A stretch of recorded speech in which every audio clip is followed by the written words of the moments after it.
The first signal came on a Tuesday morning. Dr. Sarah Chen was drinking her third cup of coffee when the computer screens at the SETI facility in New Mexico started going crazy. Numbers and patterns scrolled across the monitors faster than she could read them. Her coffee mug slipped from her fingers and crashed on the floor, but she did not notice. After 40 years of silence, the stars were finally talking back. Within hours, the message was decoded. It was simple, it was clear. It said, "We are coming, we wish to meet." The world went mad with the news. Some people celebrated in the streets. Others hid in their basements with canned food and guns. Religious leaders argued about what it meant for their faiths. Politicians gave speeches about unity and peace while secretly ordering their militaries to prepare for the worst. 3 months later, the ship arrived. It was not what anyone expected. Instead of a massive warship or a gleaming silver disk, the alien vessel looked like a floating coral reef. Organic curves and strange colors made it seem more like a living creature than a machine. It settled into orbit around the moon, and then smaller craft descended to Earth. The Valanthi, as they called themselves, were beings of grace and beauty. They stood 7 feet tall with skin that shimmered like pearl. Their eyes were large and kind, colored in shades of violet and gold. They moved with a fluid elegance that made human movements look clumsy in comparison. When they spoke, their voices sounded like music. Ambassador Kethri was the first to step onto Earth soil. She had chosen a park in Geneva, Switzerland, where representatives from every nation waited with nervous smiles. Cameras from every news network in the world filmed the historic moment. "We come in peace," Kethri said, speaking perfect English through a small device at her throat. "We have watched your species for many cycles. We believe you are ready to join the greater community of the stars." The Secretary General of the United Nations stepped forward. His hands were shaking, but his voice was steady. "On behalf of all humanity, we welcome you. We have many questions." "And we have answers," Kethri replied with a gentle smile. "But first, we must understand each other better. In the Galactic Collective, there are many species. Each brings something unique. We wish to learn what humanity will bring." Over the following weeks, the Valanthi shared much about the galaxy. There were thousands of intelligent species spread across millions of star systems. They had formed a loose alliance called the Galactic Collective, which worked together for mutual benefit and protection. Trade, culture, and knowledge flowed between worlds. Wars were rare. Peace was the norm. It sounded like paradise. Humanity listened with wonder and hope. But the Valanthi also learned about humanity. They studied our history, our science, our art, and our biology. At first, they were polite and curious. Then something changed. A Valanthi scientist named Torvik requested a private meeting with the United Nations Council. "I must speak plainly," Torvik said. His beautiful face showed an emotion that humans later learned was deep concern. "We have made a discovery about your species that troubles us greatly." The council members exchanged worried glances. "What discovery?" asked the American representative. Torvik pulled up a holographic display. Images of humans appeared, shown running, swimming, climbing. "Your species evolved as persistence hunters. You are perhaps the only such species we have encountered in the entire galaxy." "What does that mean?" the Chinese representative asked. "On your world, your ancestors hunted prey not by being faster or stronger, but by chasing animals until they collapsed from exhaustion. You could run for hours, even days, under your hot sun. Your bodies cool themselves through sweating. Your legs are built for endurance. Your minds evolved to track prey over vast distances." "We know this," the British representative said. "It is part of our evolutionary history. Why does it trouble you?" Torvik's skin flickered with colors that humans would later learn indicated fear. "Because in the entire known galaxy, no other species has evolved this way. Most intelligent species are ambush predators or herbivores or scavengers. They hunt with traps or poisons or overwhelming speed. But you simply never stop. You chase your prey until it dies from terror and exhaustion. He paused and his voice dropped lower. Do you understand what this means? In a galaxy of sprinters, you are marathon runners. In a universe where most species give up after initial failure, you simply keep going. Forever. The council room was silent. We have run simulations, Torvik continued. In any prolonged conflict, humanity would simply outlast its enemies. You would keep fighting when any other species would surrender. You would keep working when any other species would rest. You would keep trying when any other species would give up. Is that not a good thing? Asked the Indian representative. For you, perhaps. For the galaxy, Torvik shook his head slowly. We do not know. The Galactic Collective has maintained peace for 100,000 cycles, but we have never encountered a species of persistence hunters before. We do not know how to integrate you into our society without disrupting everything. Word of the meeting leaked within hours. The term persistence hunters spread across the internet like wildfire. Humanity had a new name for itself, and people were not sure how to feel about it. Some felt pride. Yes, they said, we are relentless. We are unstoppable. We never give up. That is our greatest strength. Others felt shame. We are monsters, they said. We evolved to chase things until they died of fear. No wonder the aliens are afraid of us. The debates raged in every country, in every language, on every platform. Meanwhile, the Valanthi continued their observations, their beautiful faces carefully neutral, their concerns hidden behind diplomatic smiles. And high above the Earth, more ships began arriving from the stars. The Galactic Collective wanted to see these persistence hunters for themselves. The visitors came from a dozen different worlds. They arrived in ships of every shape and size, each designed according to the unique tastes of their species. The Drethani came in vessels that looked like giant insects. The Corvan arrived in smooth spheres of polished metal. The Kix appeared in ships that seemed to be made entirely of crystal. Each species wanted to study the humans. Each wanted to understand the persistence hunters who had finally reached for the stars. At first, humanity was flattered by the attention. Delegations were welcomed in capital cities around the world. Cultural exchanges began. Scientists shared knowledge. Artists shared their creations. It seemed like the beginning of a golden age. Then the tests began. The Drethani were the first to try. They were insected creatures, their bodies covered in hard shells of green and black. They communicated through clicks and whistles, and they prided themselves on their speed. In their history, they had never been caught by any predator. They were simply too fast. We wish to see this persistence hunting, their leader, a creature named Chikrik, announced. We do not believe you can catch us. It was meant as a challenge, a game. The Drethani suggested a simple competition. One of their young warriors would run across an open plain and a human would try to catch them. If the human caught the Drethani, they would acknowledge human abilities. If not, well, they would have proof that the fears of the galaxy were exaggerated. The human chosen for the test was a woman named Maria Santos. She was a marathon runner from Kenya, one of the best in the world. She had won races across 5 continents. She had never given up on anything in her entire life. The competition took place in the grasslands of the Serengeti, where humanity's ancestors had first learned to hunt. Camera drones floated overhead, broadcasting the event to billions of viewers on Earth and across the galaxy.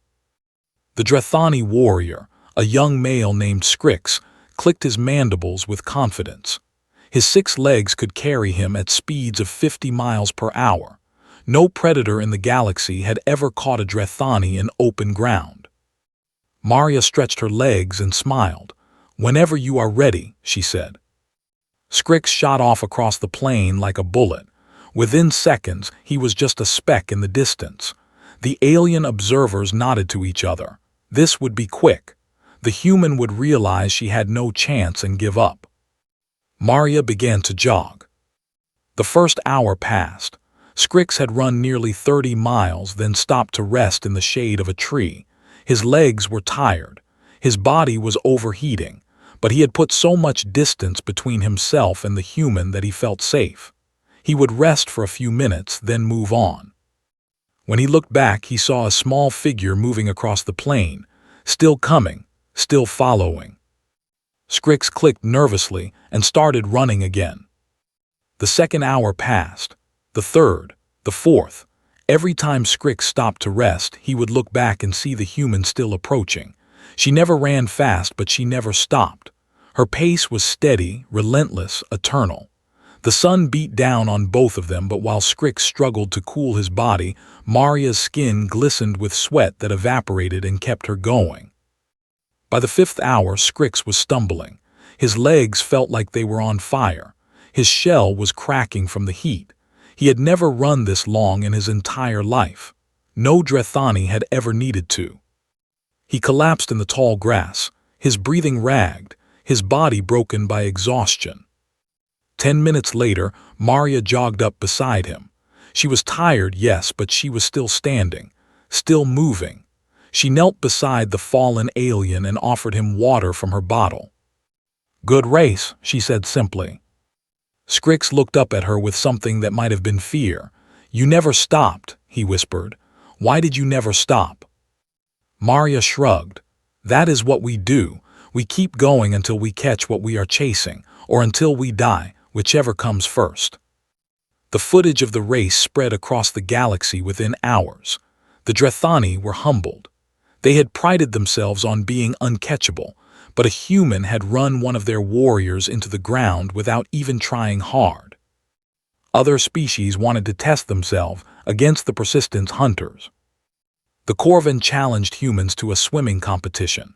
They were aquatic creatures, adapted for life in deep oceans. Surely no human could match them in the water. But a human swimmer named James Kim stayed in the water for 12 straight hours, swimming through the night while the Corvan gasped and sank from exhaustion. The Kicks challenged humans to a climbing competition. They were creatures of crystal and light who lived on mountain worlds. But a human climber named Alina Volkov scaled a vertical cliff face for 3 days straight, sleeping in short bursts while hanging from ropes, until she reached the top and the Kicks admitted defeat. Each victory added to humanity's reputation. Each test proved the same thing: humans did not quit. They did not surrender. They did not give up. They simply kept going, no matter the obstacle, no matter the odds. The Galactic Collective watched with growing concern. "They are dangerous," Torvek warned the Council of Worlds. "Not because they are violent or aggressive, but because they cannot be stopped. In any competition, they will eventually win. In any conflict, they will eventually triumph. They do not know how to quit." "Then we must not allow them to join the collective," suggested a Corvan representative. "They must be contained." "Contained how?" Ambassador Kethri asked. "We cannot destroy them without becoming the monsters we fear. We cannot isolate them without proving their suspicions right. We must find a way to work with them." "Perhaps," said a quiet voice from the back of the chamber, "we are looking at this the wrong way." The council turned to see a Velanthi elder named Sarath, one of the oldest members of the collective. Her pearl-colored skin had faded to gray with age, but her eyes were still bright with wisdom. "We fear the humans because they never give up," Sarath said. "But what if that is exactly what we need? What if humanity's persistence is not a threat but a gift?" The council listened as the old Velanthi spoke of problems that the collective had faced for thousands of years, diseases that defied cures, technologies that remained incomplete, enemies that lurked in the darkness between stars, problems that other species had abandoned because they seemed unsolvable. "We gave up," Sarath said simply, "because that is what we do when things become too hard, but the humans, they would not give up, they would keep trying, forever." The council fell silent, considering her words. And across the galaxy, on a small blue world called Earth, humanity waited to learn if they would be welcomed as friends or feared as monsters. The decision came 3 months after Sarath's speech. The Galactic Collective would accept humanity as a provisional member, with special conditions. Humans would be assigned to the hardest problems, the longest missions, the most difficult challenges. They would go where other species feared to go and stay where other species refused to stay. It was meant as a test, perhaps even a punishment, but humanity saw it as an opportunity. The first mission was to the world of HFY, a planet covered in toxic swamps where a terrible plague had erupted. The disease killed slowly and painfully, and it had spread to 30% of the population before the Valanthi gave up trying to find a cure. The research stations were abandoned. The scientists went home. The dying were left to die. A team of human doctors arrived 6 months later. Dr. Maya Patel led the expedition. She was 62 years old, with gray hair and hands that still knew how to hold a scalpel with perfect precision. She had spent her entire life fighting diseases that others said could not be cured. She had failed many times. She had succeeded just often enough to keep going. "Show me the research," she told the Valanthi officials who met her at the landing site. "There is no point," one of them said. His name was Varix, and he had been the lead researcher before the project was abandoned. "We tried everything. The disease adapts faster than we can develop treatments. It is impossible." Maya smiled at him, a small smile that held no humor. "Show me anyway." For 3 years, Maya and her team worked in the swamps of HFY. They lived in sealed habitats, breathing filtered air, watching the purple mist swirl outside their windows. They collected samples, ran tests, developed theories, and watched them fail. Again and again and again. Other species would have quit after the first year. The Valanthi had. The Corvan would have quit after the first month. The Drethani would not have come at all. But the humans kept working. Varix stayed to watch, at first out of curiosity, then out of something like wonder. He had never seen anything like these humans. They failed every day, sometimes multiple times a day, but each morning they returned to their work with the same determination. They argued, they cursed, they sometimes cried with frustration, but they never stopped. "Why?" he asked Maya one night, after another promising treatment had failed. "Why do you keep trying when you know it is hopeless?" Maya looked at him with tired eyes. "Because it is not hopeless until we say it is hopeless, and we have not said that yet." "But you have no new ideas. You have tried everything." "Then we will try old ideas in new combinations. We will try things that seem stupid. We will try things that should not work. We will keep trying until something works or until we are dead." Varix shook his head slowly. "You are insane." "Probably," Maya agreed, "but we are also stubborn." On the 1093rd day, they found the cure. It was not elegant. It was not efficient. It was a messy combination of 6 different approaches that had all failed individually but somehow worked together. Maya was not even sure why it worked. She just knew that it did. The news spread across the Galactic Collective like a wave. The humans had cured the incurable. They had succeeded where the Valanthi had failed, and they had done it simply by refusing to quit. More requests came. A mining colony on the edge of Corvan space had been abandoned after equipment failures made operations too dangerous. Human engineers arrived and spent 4 years rebuilding systems that the Corvan had given up on. They worked in conditions that would have killed most species, sleeping in shifts, repairing machinery that broke down daily, until finally the colony was operational again. A diplomatic mission to a hostile species called the Vreth had been abandoned after 3 Valanthi ambassadors were sent home in disgrace. Human diplomats arrived and spent 7 years building relationships, one conversation at a time, until the Vreth finally agreed to open trade negotiations. An ancient artifact on a dead world had puzzled Kix archaeologists for centuries. Human researchers arrived and spent 12 years studying it, cataloging every detail, testing every theory, until they finally unlocked its secrets and discovered technology that changed the collective forever. Each success built on the last. Each mission proved the same lesson. Humans did not give up. They could not give up. It was not in their nature. They were persistence hunters, and persistence was what they did. The galaxy began to change. Species that had avoided each other for millennia began talking again, because human diplomats were willing to spend decades building bridges. Technologies that had been abandoned as impossible were revived, because human engineers were willing to fail 1,000 times before succeeding. Diseases that had plagued worlds for generations were cured, because human doctors refused to accept that anything was truly incurable. And humanity's reputation shifted. They were no longer seen as threats. They were seen as partners. The persistence that had once seemed terrifying now seemed admirable. The stubbornness that had once seemed dangerous now seemed necessary. "You have taught us something important," Sareth told a gathering of human and alien leaders, 5 years after first contact. "We had forgotten that some problems require time. We had forgotten that failure is not the end, but only a step on the path to success. We had forgotten what it means to truly try."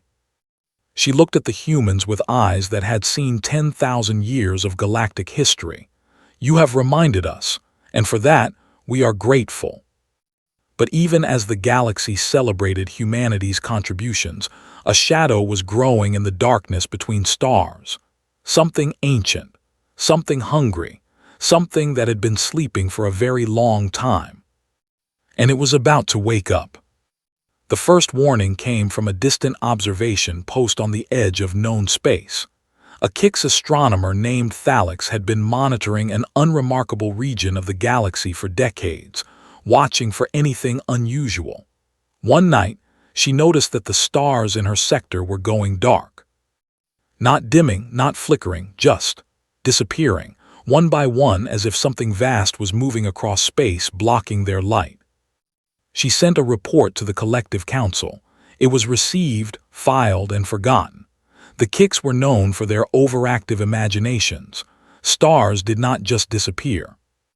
6 months later, a Corvan trade convoy vanished in the same region. No distress signal, no wreckage, just silence. 3 months after that, a Drethani colony world stopped responding to communications. A rescue fleet was sent. It never returned. The Galactic Collective finally began to take notice. They called it the Devourer. Ancient records spoke of a similar threat millions of years ago, when the galaxy was young and the first civilizations were just beginning to spread among the stars. A darkness that consumed worlds. A hunger that could not be satisfied. The records said it had been defeated, driven into the void between galaxies, sealed away forever. The records were wrong.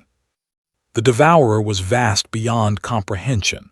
It was not a creature in any normal sense, but a swarm of countless organisms, each one larger than a city, working together as a single mind. They fed on energy, matter, life itself. They had slept for eons in the dark spaces between galaxies, and now they were hungry again. The Collective's first response was to fight. Massive fleets gathered at the edge of the threat zone. The most powerful weapons in the galaxy were brought to bear. The first battle lasted 3 hours. When it was over, the Collective fleet had been reduced to scattered debris, and the Devourer continued its advance, barely slowed. The second response was to flee. Entire civilizations began evacuation procedures. Worlds were abandoned. Populations were relocated. The Collective's borders contracted as species retreated from the advancing darkness. But the Devourer was faster than their ships, and its appetite seemed endless. The third response was despair. "We cannot fight it," Torvik told the Emergency Council. His beautiful face was drawn with exhaustion and grief. "We cannot escape it. We can only delay the inevitable. The Devourer will consume us all, as it consumed those who came before us." The council chamber fell into hopeless silence. Representatives from 100 species sat with bowed heads, accepting their fate. This was how their civilizations would end, not with glory but with quiet surrender. Then a human voice spoke up. No. Admiral Sarah Chen, the same woman who had received the first alien signal decades ago, rose from her seat.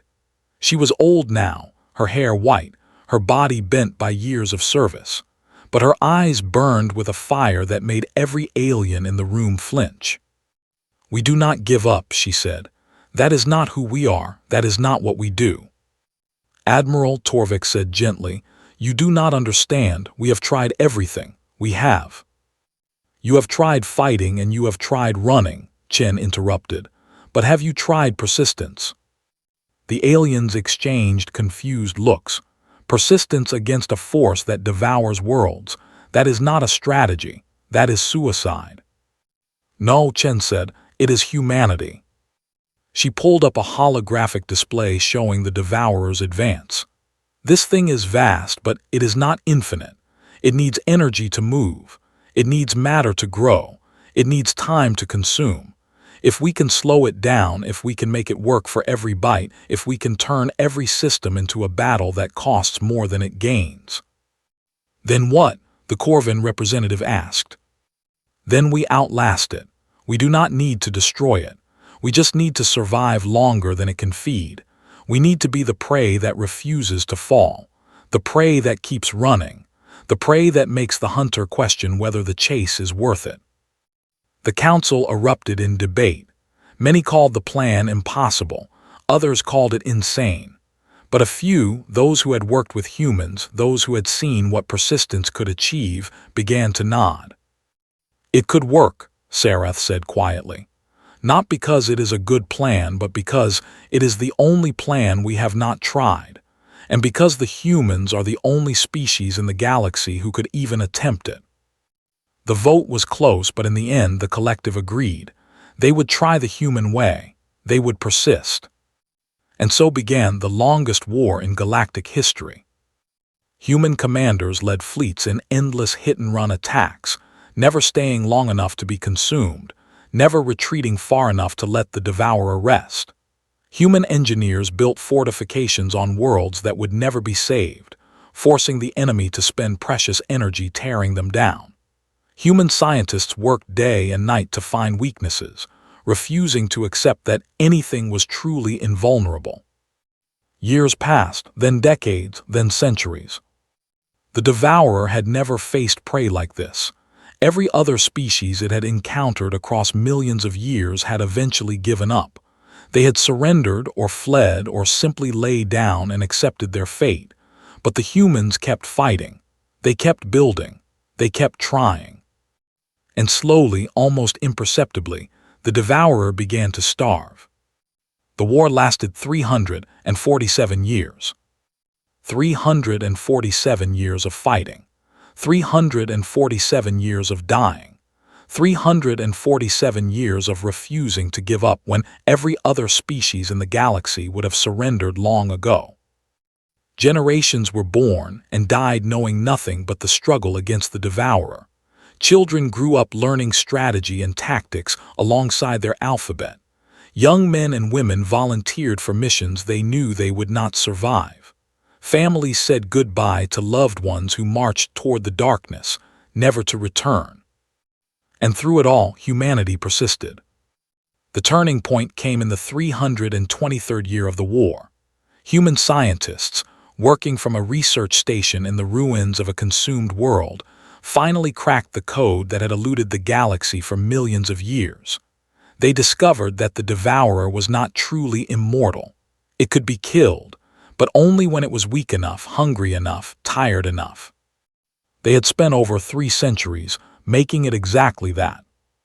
The final battle was not a single fight, but a coordinated assault across 1,000 star systems. Human commanders, working alongside allies from every species in the collective, struck at the heart of the devourer with weapons powered by technologies that had been developed over centuries of desperate innovation. Weapons that should have been impossible. Weapons that would never have existed if humanity had given up like everyone expected them to. The devourer screamed. It was not a sound exactly, but a wave of psychic anguish that rolled across the galaxy, felt by every telepathic species, sensed even by those who had no such abilities. For the first time in its eternal existence, the Devourer knew fear. It had chased prey across galaxies, consumed civilizations beyond counting, existed since before the stars were young. But it had never faced anything like this. It had never faced Persistence hunters.